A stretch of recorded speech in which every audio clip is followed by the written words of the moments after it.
요즘 TV를 보니까 부부 상담하는 그런 프로그램들이 참 많더라고요.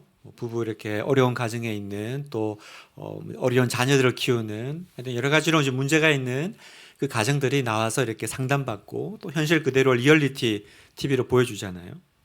제가 그런 부부와 가정들을 보면서 톨스토이의 그 안나 카레니나라는 책이 있는데 그 소설의 첫 문장이 생각이 났습니다.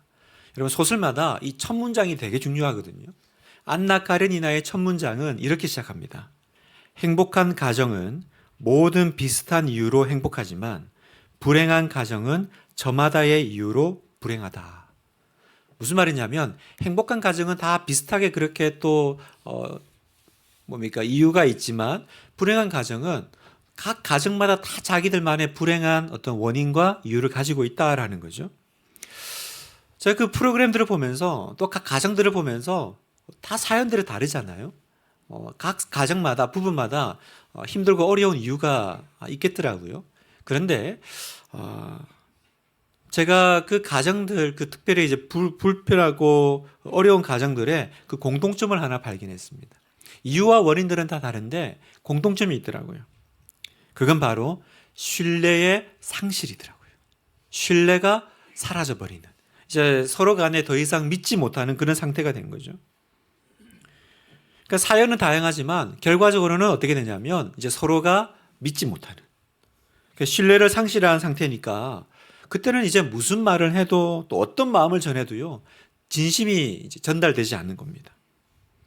그리고 이 모든 것을 이렇게 의심하는 관계 생각해 보십시오.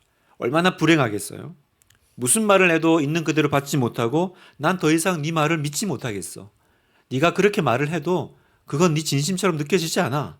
라고 한다면 여러분 그 관계가 어떻게 깊어지겠어요? 어떻게 그 관계가 또 성장하겠습니까? 깨어질 수밖에 없죠. 그래서 그때 필요한 건 또 다른 뭐 어떤 이벤트나 또 그 마음에 드는 선물을 준비하는 것이 아니라 신뢰 회복이 가장 최우선일 겁니다.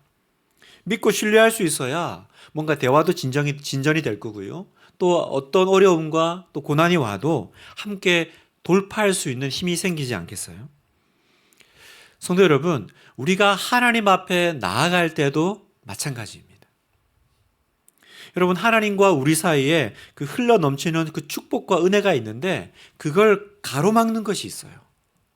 그게 뭐냐면 바로 우리 안에 생겨난 의심이라는 거예요. 여러분, 의심이 우리 속에 들어오면, 우리의 믿음 가운데 의심이 들어오면요, 하나님과의 관계가 깊어지는 것이 방해가 됩니다. 그리고는 계속 하나님에 대한 오해가 생겨요. 하나님 말씀에 대해서 오해가 생겨요. 그러니까 하나님의 말씀이 믿어지지 않고 오해가 생기니까 하나님의 능력이 우리 안에 들어올 수가 없겠죠. 교회에서 얘기합니다. 하나님은 좋으신 분이시다. God is good. 하나님은 선하시다. 그런데 마음속에 탁 이렇게 걸려요. 진짜로? 하나님이 정말 선하실까? 바로 그게 아멘이 되지 않고 탁 걸리는 거죠.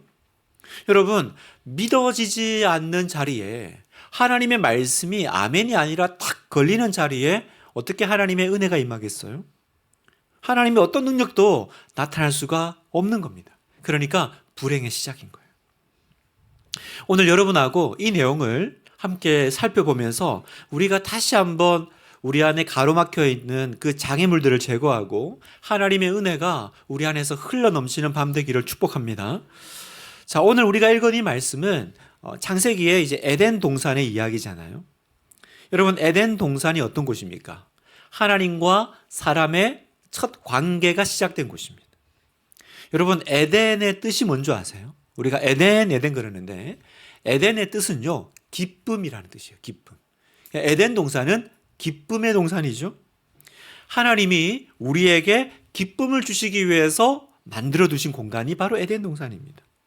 그 기쁨의 관계가 이제 창세기에서 시작이 됐는데, 그런데 여러분, 아담과 하와가 하나님 말씀에 불순종하죠. 하나님 말씀의 그 불순종 때문에 그 관계가 깨어집니다.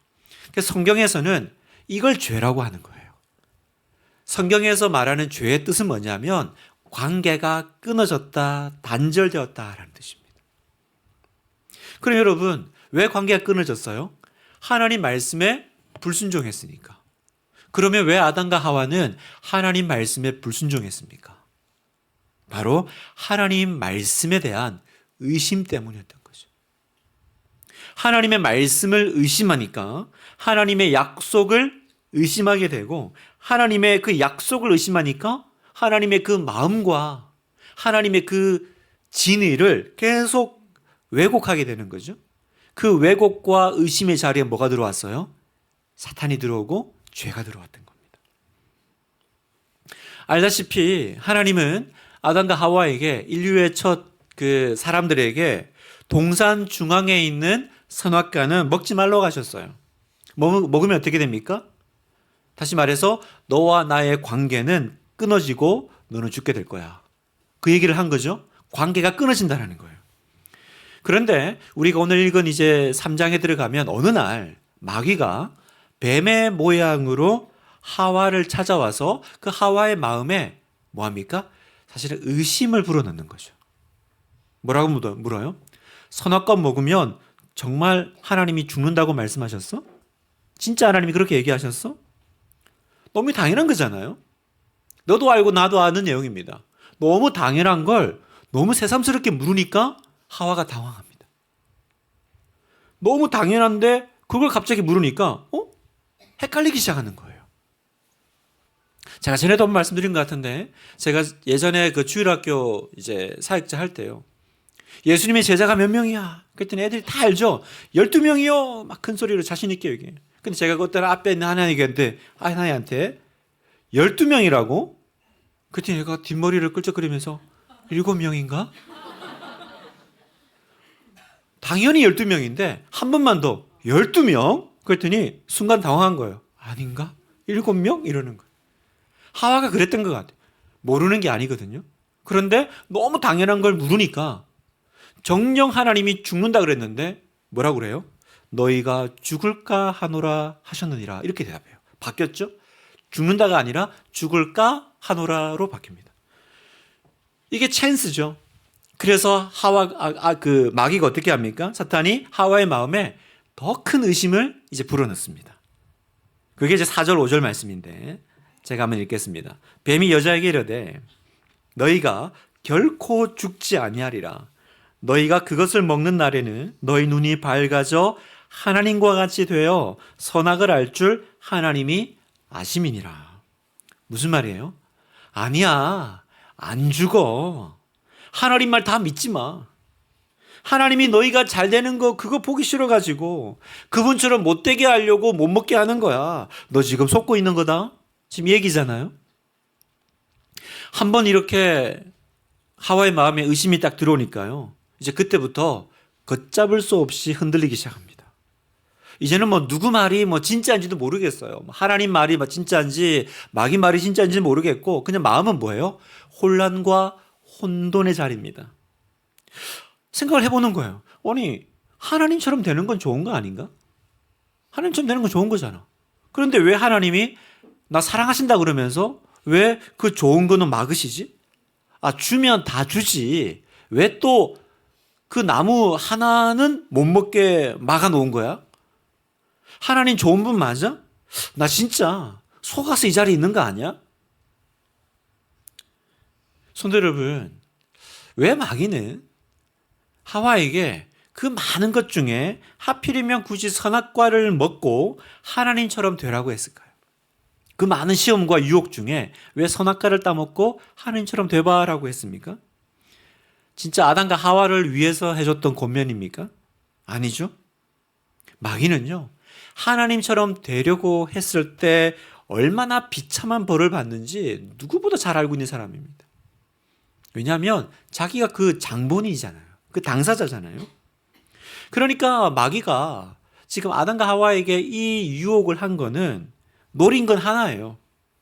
아담과 하와가 자기처럼 벌 받고, 그리고 그 에덴 동산, 어떤 동산입니까? 하나님의 은혜가 흘러넘치는 곳. 그 이름 그대로 기쁨이 있는 그 자리에서, 그 관계에서 쫓겨나서 그 모든 비참한 삶을 살다가 결국 자기처럼 지옥 가게 만드는 거. 그게 마귀가 원했던 단 한 가지 이유였습니다. 그리고 하와는 그 의심을 받아들였죠. 그랬더니 어떻게 됩니까? 의심은 현실이 되고 이제 영원히 돌이킬 수 없는 상태에 죄에 빠지고 말았습니다. 에덴 동산에서 쫓겨났고요. 하나님의 은혜는 그 안에서 떠나고 말았습니다. 이 모든 것이 여러분 보세요. 뭐에서 시작됐어요? 결국은 우리가 따져보면 그 작은 의심에서 시작된 거예요. 그럴까? 진짜일까? 여러분, 이 의심이라는 단어가요, 헬라어로 디아크리노라고 하는데 이 디아크리노는 두 단어의 합성어예요. 디아는 나누다라는 뜻이고요. 크리노는 마음이에요. 그럼 무슨 말일까요? 둘로 갈라진 마음이 바로 의심이다라는 거예요. 의심이 뭐라고요? 둘로 갈라진 마음이라는 거예요. 그러니까 이 둘로 갈라진 마음이요, 마귀가 제일 좋아하는 마음입니다. 이 의심이 마귀가 제일 좋아하는 마음이에요. 그러니까 마귀는 항상 우리 안에 언제나 이 의심을 불러넣기를 원해요. 그래서 이 의심이 우리 안에 딱 들어오면요, 하와에게서 일어난 것처럼 우리 안에 어떤 일이 벌어져요? 하나님을 향한 우리의 마음이 갈라져요. 하나님을 신뢰했던 마음이 깨집니다. 흔들립니다. 우리의 믿음에 균열이 일어나요. 그리고 그 균열 가운데 마귀가 들어와서 이제 더 큰 시험들을 일으키는 거예요. 그래서 성경은 우리에게 이렇게 명령하십니다. 에베소서 4장 27절에 마귀에게 틈을 주지 말라. 마귀에게 틈을 주지 말래요. 여러분, 여기서 말하는 이 틈이 바로 갈라진 마음이에요. 갈라진 마음. 사랑하는 성도 여러분, 하나님은 당신의 자녀들에게 은혜 베풀기를 원하십니다. 여러분, 하나님은 어떤 누구보다도 우리에게 은혜 주시고 복 주기를 원하는 당사자세요. 왜요? 그분은 나의 아버지시니까. 하나님 아버지시니까. 너희가 악한 자라도 자녀에게 좋은 것 줄 줄 알거든. 하물며 하나님 아버지께서 왜 안 주시겠냐. 여러분, 하나님은 우리에게 좋은 것 주기를 원하세요. 그런데 다만 의심하는 마음에는 줄 수가 없어요. 의심하는 마음이 어떤 마음이에요? 흔들리는 마음, 둘로 갈라져 있는 마음. 그럼 하나님은 어떤 마음에 응답하시고 어떤 마음에 은혜를 주실까? 전심으로, 온 마음으로, 그죠? 둘로 나눠진 마음이 아니라 온전한 한 마음, 온전한 마음을 가지고 하나님께 나아가는 자를 주님은 만나주시고 응답하시고 복을 주신다는 사실입니다. 역대하 16장 9절을 같이 한번 읽겠습니다. 시작. 여호와의 눈은 온 땅을 두루 감찰하사 전심으로 자기에게 향하는 자들을 위하여 능력을 베푸시나니. 하나님의 눈은 누구를 찾으세요? 전심으로. 그냥 하나님을 찾는 자들이 아니라 전심으로, 온 마음이죠. 온 마음으로 주님을 향하는 자들을 위하여 능력을 베푸신다. 그러니까 하나님은 전심으로 주를 찾는 자에게만 능력을 주시는 거예요. 또 볼까요? 예레미야서 29장 13절 보니까 이것도 같이 한번 읽어보겠습니다. 시작. 너희가 온 마음으로 나를 구하면 나를 찾을 것이요 나를 만나리라. 누가 하나님을 만나고 하나님을 찾게 됩니까? 그렇죠? 온 마음으로 나를 찾으면, 그냥 찾는 게 아니에요. 둘로 갈라진 마음이 아니에요. 온 마음, 온전한 마음, 한 마음이요. 그러니까 여러분, 반대로 의심하고 불신하는 마음에는 하나님이 능력을 행하실 수 있다 없다? 없는 거예요. 없는 거예요. 아무리 내가 밤새 철야 기도를 하고요, 하나님 도와달라고 부르짖어도요, 절반으로 갈라진 마음에는, 그 마음으로 드리는 기도는 하나님이 받을 수가 없어요. 신약에도 똑같이 말씀하시죠. 히브리서 11장 6절. 믿음이 없이는 하나님을 기쁘시게 하지 못하나니. 믿음이 없으면요, 온전한 마음으로 주님을 찾지 않으면 하나님 기뻐하지 않으신다는 거예요. 마태복음 13장 58절.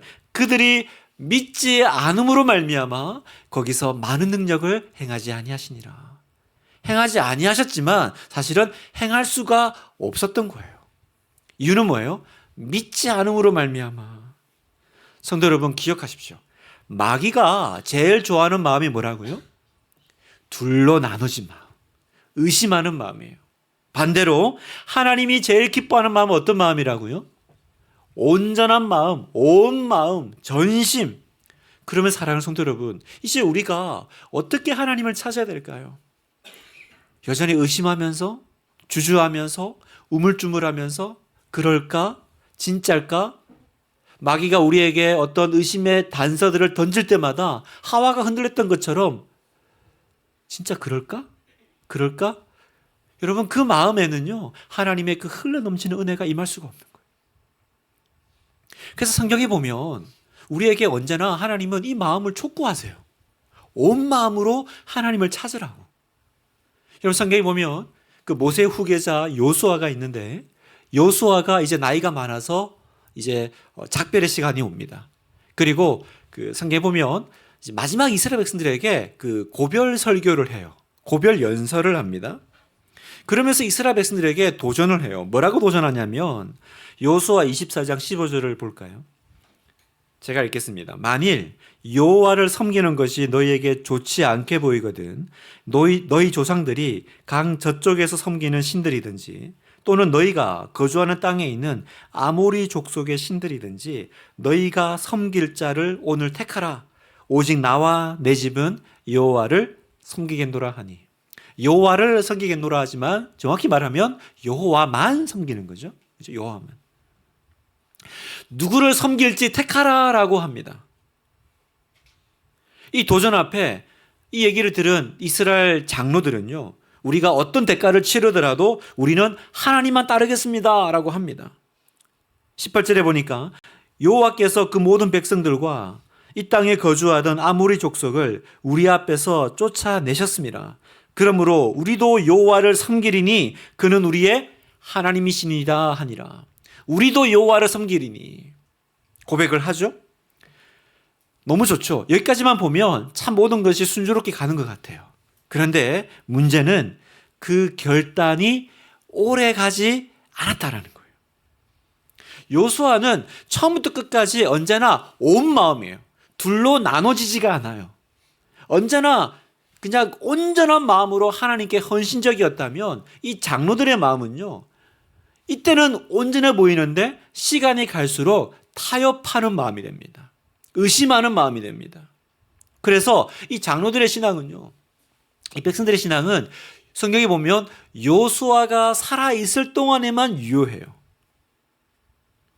그리고 요수아가 죽고 난 뒤부터는요. 가나안 민족과 휴전을 맺고 그들과 결혼하고 정략 결혼을 하고 또 사돈 관계가 됩니다. 그러면서 점점 그 가나안의 문화와 죄가 들어오죠. 근데 왜 그렇게 했을까? 그 당시에는 그렇게 하는 것이 지극히 현명하고 그리고 안정적인 삶의 방식으로 보였기 때문입니다.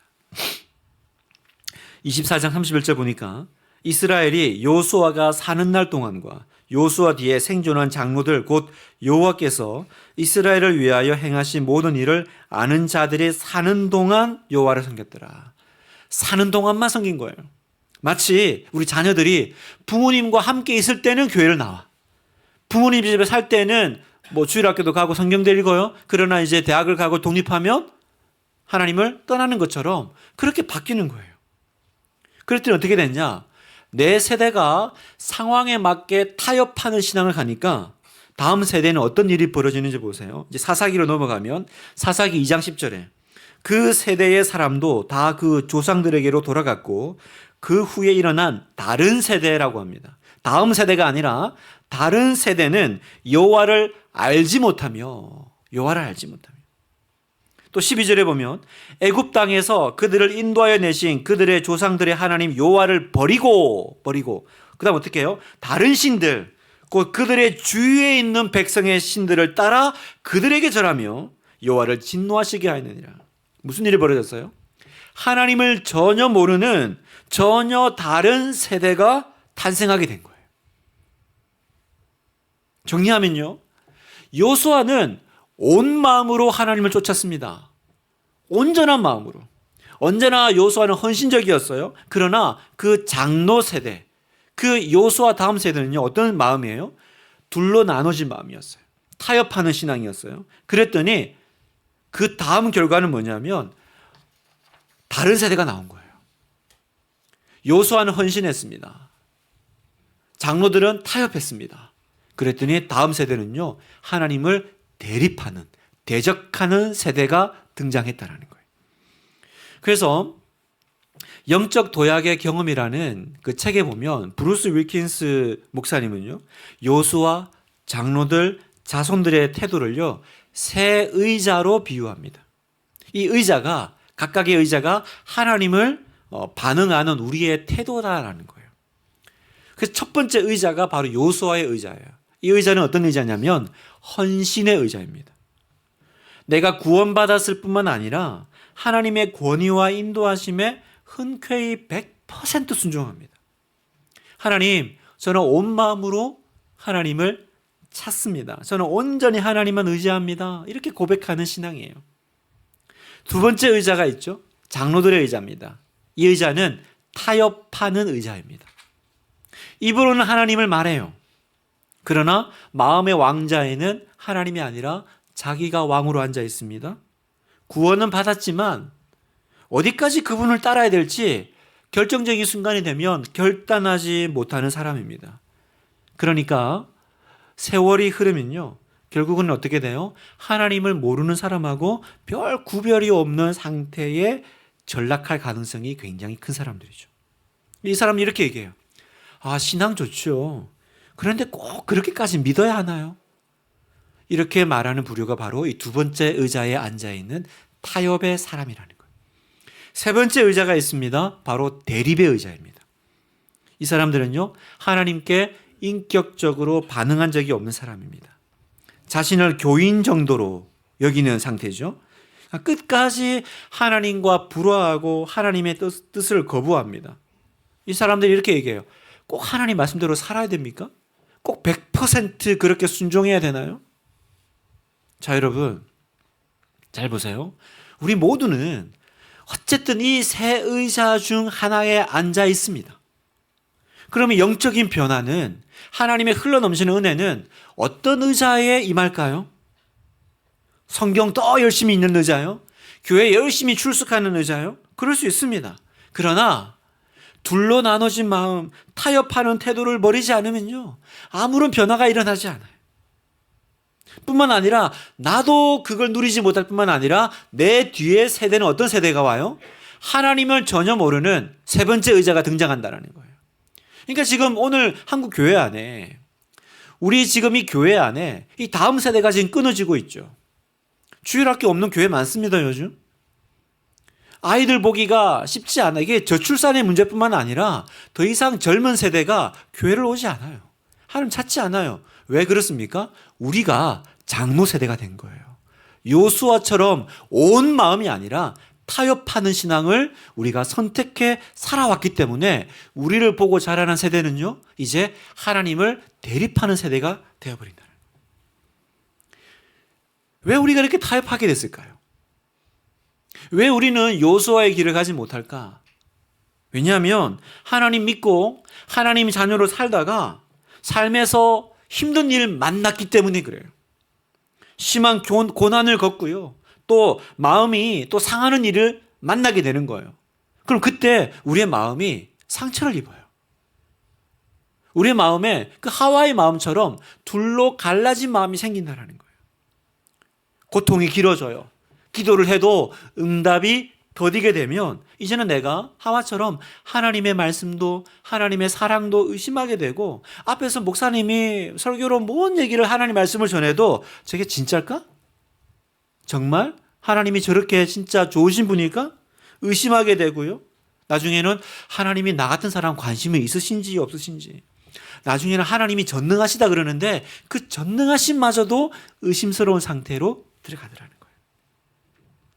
성도 여러분, 오늘 밤 우리 안에 영적인 도약이 일어나기를 축복합니다. 어떻게 하면 될까요? 하나님 주시옵소서. 하나님, 나에게 흘러넘치는 은혜의 영적인 도약을 달라고 기도할 뿐만 아니라 뭐 해야 돼요? 우리가 지금 어떤 의자에 앉아 있는지를 보고 그 의자에서 벌떡 일어서셔야 됩니다. 의자를 바꿔 앉으셔야 돼요. 의자 2개 붙여놓고 엉덩이 한쪽은 이쪽에 한쪽은 저쪽에 걸터 앉는 게 아니에요. 일어나서 나는 이제 더 이상 의심의 자리에 앉아있지 않겠어. 결단하는 겁니다. 난 다 이해할 수는 없어. 그러나 나는 100% 믿기로 결정해. 여러분, 이때가 바로 영적 도약의 순간이에요. 이 결단의 시간이 바로 내가 이 다른 의자에서 일어나서 첫 번째 의자로 옮겨 앉는 시간이에요. 어떤 분이 그러시더라고요. 그 순간이 하나님 앞에 3M의 시간이라고. 3M? 뭐 테이프인가? 3M이 뭐냐면 메모리 메이킹 모멘트라는 거예요. 하나님의 기억에 나를 완전히 각인시키는 순간. 오, 저기 내 사람이 있다라는 거예요. 하나님 앞에서 메모리 메이킹 모멘트가 여러분에게 있습니까?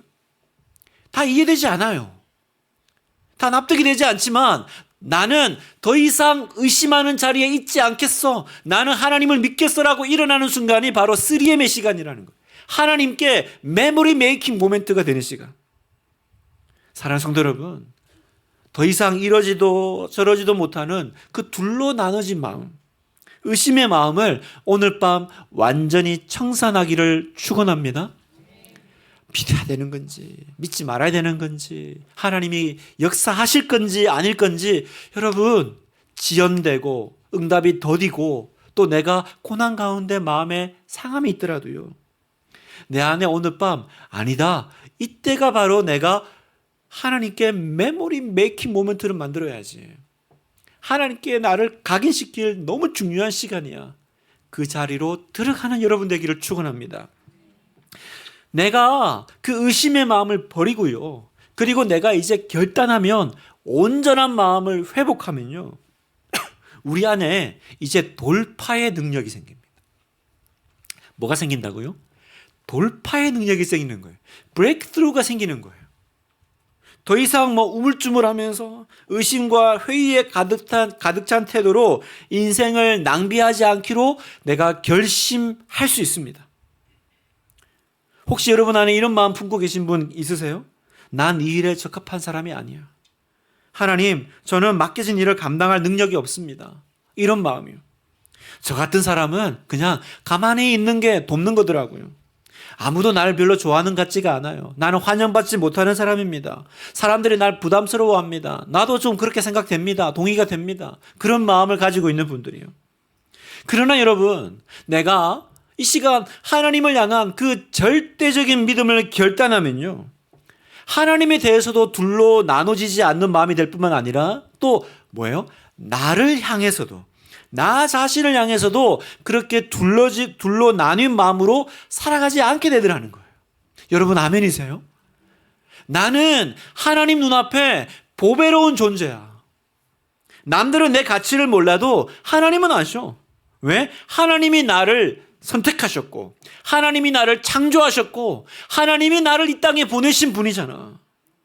그렇다면 하나님은 나에게 맡겨주신, 하나님이 내가 살기를 원하는 그 사명이 있고 나의 데스티니가 있어. 남들이 뭐라고 하든 뭐 내 머리가 뭐 어떻든 나는 하나님 형상이야. 난 하나님 자녀야. 아무리 의심스러워도요, 여러분, 그 누구도 나를 믿어주지 않는 것 같은 자리에 있다 할지라도요, 하나님이 나를 부르셨고 하나님이 나를 선택하셨다라는 그 하나만으로 모든 이야기는 끝난 거예요. 모든 이야기는 끝난 거예요. 사랑하는 성도 여러분, 나를 만드신 하나님을 신뢰하기를 축원합니다. 여러분, 나를 만드신 하나님을 신뢰하고 그 하나님이 나를 불량품으로 만들지 않으셨어요. 여러분, 이것을 의심하지 마세요.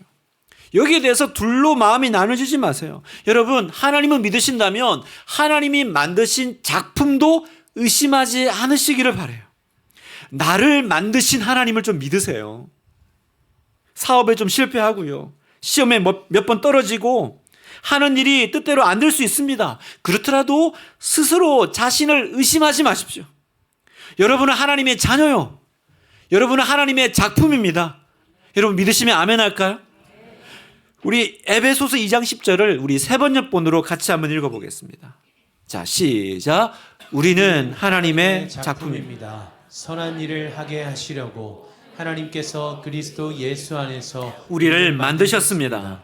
하나님께서 이렇게 미리 준비하신 것은 우리가 선한 일을 하며 살아가게 하시려는 것입니다. 아멘. 우리는 하나님의 작품입니다. 성경에 이런 말이 있나? 있어요. 우리 개역 개정에는 우리는 그가 만드신 바라 이렇게 되어 있죠. 우리는 그가 만드신 바라. 핸드메이드잖아요. 그죠? 하나님 핸드메이드. 하나님의 작품입니다. 여러분, 나 자신을 하나님의 작품이라고 믿으십시오. 둘로 나눠진 마음으로 의심하지 말고 온 마음으로 믿으십시오. 하나님을 믿으십시오. 그러니까 여러분, 나의 자금에 위축되지 마세요. 나의 자금에 위축되지 말고 나를 만드신 그분을 바라보십시오. 나를 만드신 그분이 얼마나 크신지를 바라보십시오. 제가 이렇게 유튜브를 보다 보니까 여러분들 집에 가서 한번 찾아보세요. 우주의 크기를 실제로 체험하기 이렇게 한번 쳐보면 진짜 신기한 영상들이 진짜 많습니다. 유튜브에. 요즘 유튜브가 너무 좋아요. 우주의 크기가 뭐 크다 그러는데 도대체 이게 얼마나 큰지 잘 감이 안 오잖아요. 근데 우주의 크기를 실제 체험하기 이렇게 치면요, 내가 이렇게 우주로 날아가는 이렇게 영상들이 있어요. 뭐 우리가 지구가 얼마나 큽니까? 이 태양이 얼마나 큽니까? 그런데 이 우주로 가면요, 얼마나 이 사이즈가 대단한지요. 제가 보니까 어떤 영상은 그러더라고요. 우주가 얼마나 큰지 빛의 속도로 내가 만약에 이동한다라고 치면 그걸 우리가 광속이라고 하잖아요. 여러분, 빛의 속도가 얼마나 빠릅니까? 빛의 속도는요, 1초에 지구를 7바퀴 이상을 도는 속도래요. 그러니까 땡 하면 7바퀴를 돌고 지금 얘가 내 앞에 있는 거죠. 땡 하면 7바퀴 도는 거예요. 자, 이거는 사실은 뭐 상상 속의 속도죠. 그러나 이제 워낙 우주가 크니까 내가 빛의 속도로 이동한다면 이 태양이 있는 태양계라고 하잖아요. 우리가 속한 은하를 통과하는데 빛의 속도로 7만 7천 년이 걸린다는 거예요. 감이 안 오시죠? 그리고 우리가 이제 대충 우주가 이 정도일 거야 라고 관측 가능한 우주 끝까지 가보려면, 그러니까 우리가 여기까지가 우리가 어쨌든 우주라고 생각할 수 있는 그까지야 라고 그까지 가려면요, 빛의 속도로 456억 년이 필요하다는 거예요. 456만 년이 아니고요, 6억 년. 그런데 그게 전부가 아니라 그 너머로 가면 또 그게 그 수많은 그 우주 중에 그냥 단 작은 하나라는 거예요. 여러분, 우주가 얼마나 큰지 아시겠어요? 제가 왜 이 얘기를 드리냐면, 여러분, 하나님이 이 우주의 통치자시라고 하십니다. 하나님이 이 우주보다 크신 분이라고 하세요. 그러니 여러분, 그 우주보다 크신 하나님이 나를 아신다, 나를 만드셨다. 여러분, 이게 어떤 의미인지 이제 아시겠어요? 감이 오세요? 그러니까 그걸 믿는 사람은 자기의 자금을 보고 의심하는 건 너무나도 그 크신 하나님을 참 모욕하는 일인 거죠. 그 자기의 자금 때문에 고민하고 이렇게 내가 부족하고 내가 이렇게 너무 참 모자라고 그렇게 고민하는 그 사람에게 하나님이 뭐라고 말씀하신지 들어보세요. 이사야 40장 28절 29절. 너는 알지 못하느냐, 듣지 못하느냐, 영원하신 하나님 여호와 땅끝까지 창조하신 이는 피곤하지 않으시며 곤비하지 않으시며 명철이 한이 없으시며 피곤한 자에게는 능력을 주시며 무능한 자에게는 힘을 주시나니. 31절. 오직 여호와를, 이렇게 크신 하나님을 앙망하는 자는 새 힘을 얻으리니. 같이 한번 읽어보겠습니다. 시작. 독수리가 날개치며 올라감 같을 것이요, 바름박질하여도 곤비하지 아니하겠고 걸어가도 피곤하지 아니하리로다. 아멘. 여러분, 아멘이시죠? 이 크신 하나님, 나의 자금만 보지 말고 이 온 우주보다 크신 하나님을 여러분 바라보십시오. 그분을 앙망하십시오. 땅끝까지 창조하신 하나님이 능력을 주십니다. 오직 하나님을 앙망하는 자는 새 힘을 얻을 것이다라고 주님이 약속하세요. 여러분, 집에 가서 유튜브에 꼭 우주의 크기를 찾아보시기를 축원합니다. 말씀을 마무리하면서요, 요즘 나온 예수님 그 영화가 있어요. 그 초우준이라는, 선택받았다라는 뜻이죠. 초우준이라는 시리즈 영화인데요. 제가 이제 이걸 이렇게 간혹 이렇게 밥 먹을 때 좀 봐요. 여기 보면 제가 이제 한 에피소드가 기억이 나요. 뭐냐면 작은 야고보 이야기입니다. 여러분, 예수님의 제자 중에는 야고보가 2명이 있어요. 그래서 2명이기 때문에 큰 야고보, 작은 야고보로 구분지어요. 큰 야고보는 여러분 잘 아시는 그 세베대의 아들이죠. 야고보와 요한 형제, 그 야고보고요. 이 작은 야고보는 아버지가 이제 알페오입니다. 그래서 알페오의 아들 들어보셨죠? 근데 성경에 보면 이 큰 야고보는 여러 가지 활동도 많고 설명도 많은데 작은 야고보는 별 설명이 없어요. 나중에 보면 이제 이 작은 야고보가 그 곤봉에 몽둥이에 맞아서 이제 순교하거든요. 그래서 성화를 보면 이 작은 야고보 성화는 이렇게 몽둥이 같은 거 들고 있어요. 그걸 이렇게 뭐 때려잡는 그게 아니라 자기가 거기에 맞아 이제 순교한 그걸 이제 그린 거거든요. 그래서 성경에는 어쨌든 그냥 알페오의 아들 야고보 이 정도만 있지 뭐 설명이 없어요. 근데 제가 이제 그 초호진이라는 그 드라마를 보니까 작가적 상상력인 것 같아요. 이 야고보를 장애가 있는 제자로 그려놨더라고요. 장애가 있는 제자로. 예수님께서 이제 제자들을 둘씩 짝을 지어가지고 병든 자를 고치는 능력을 주시면서 이제 전도하라고 떠나라라고 합니다. 그런데 작은 야고보가 안 떠나요. 그리고 혼자 예수님을 따로 찾아와서 물어요. 예수님, 저에게 병 고치는 능력을 주셨다고요? 제가 나가서 그렇게 병을 고치고 전도하라고요? 근데 물어요. 그런데 왜 예수님 정작 저의 장애는 고쳐주지 않으십니까? 굉장히 흥미롭잖아요. 그때 그 예수님 영화 속에 예수님이 이렇게 말씀하세요.